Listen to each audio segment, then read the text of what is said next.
Chris Thoreau here from Seedleaf, and this is part 3 of our Cutting Microgreens experiment series. And today we're going to cut and look at our sunflower shoots. Our peas need a few more days, so let's start here.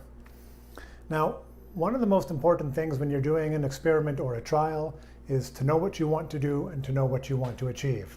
So as I've talked about, what I want to do is to compare the ends of different cuts or ends of the product with different cuts from different knives and different scissors.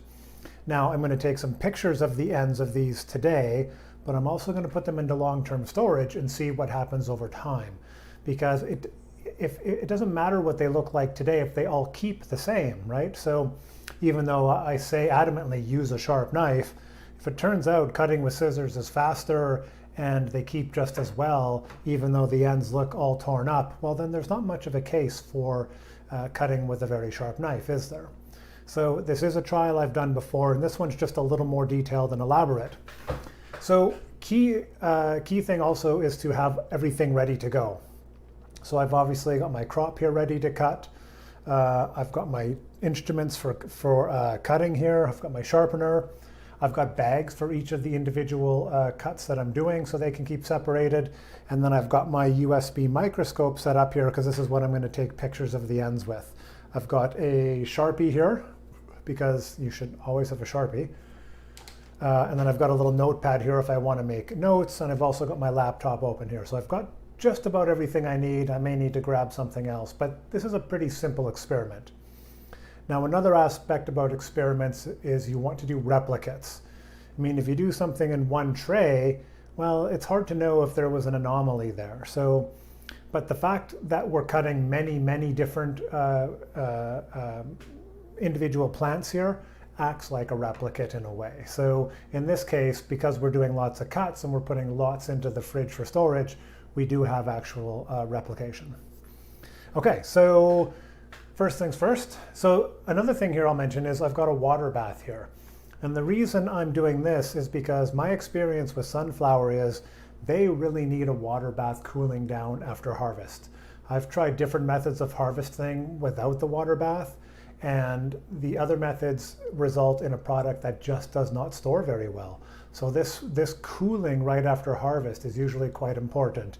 It may not come into play, say, if you can put your crop into a walk-in cooler for an hour or longer before harvest, but in our case, we're going to do a water bath.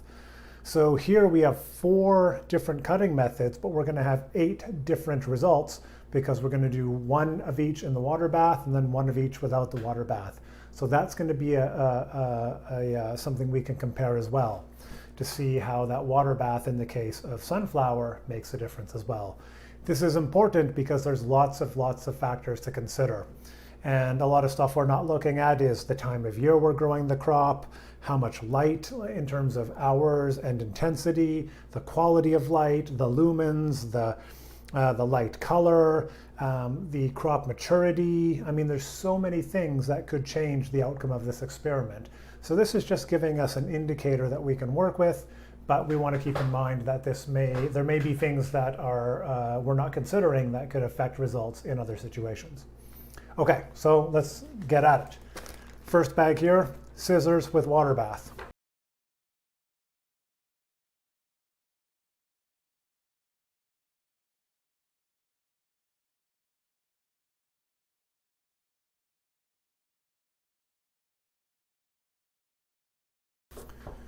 Okay, so we've done all our cuttings now, 2 with the sharp knife, the dull knife, which was not so dull after all. You know, I like to keep my knife sharp. A pair of just regular scissors and a pair of kitchen shears. I took 3 photos of each cut, so I have 24 photos, 8 times 3, 24, which I will upload and then can share those in a post so we can take a look at the different photos.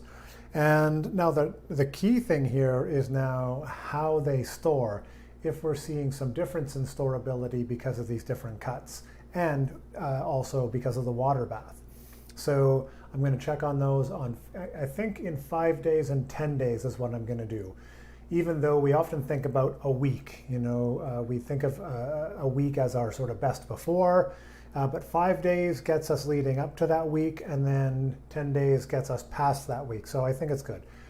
I tend to get curious, so I might take a look on day 7 as well. But it's a lot of work getting this all done. This is about 40 minutes worth of prep and whatnot. So it's a lot to do with the photos. But we do want to take another round of photos to take a look at these. And then even after that, I'll let them sit in the fridge and see if we do start to see some differences there. In my opinion, I know if you're getting 10 days storage on something, that's pretty good. So anything after that is definitely a bonus. But if we do find, that everything else is holding up well, and then we are getting differences in the ends of the stem because of our cuts, well, that's a good case for picking a particular method to extend our storage life. So yeah, that was our cutting. Now I'll get some pictures posted, and then we will come back and take a look in 5 days at our first storage pictures. And in a day or two, we'll also be doing this again with our pea shoots. So I don't need to show you all this process again. It's going to be exactly the same. But pea is a very different crop to sunflower. It's definitely more fibrous, has a bit of a different feel to it. So I'll be curious to see how it comes out in the photos. So hopefully that was not too boring, watching me just cut a bunch of shit. But part of that was for you to see just the number of steps you do go through to do a good experiment. And there's many more things I could have done, but I think that will be adequate for our purposes.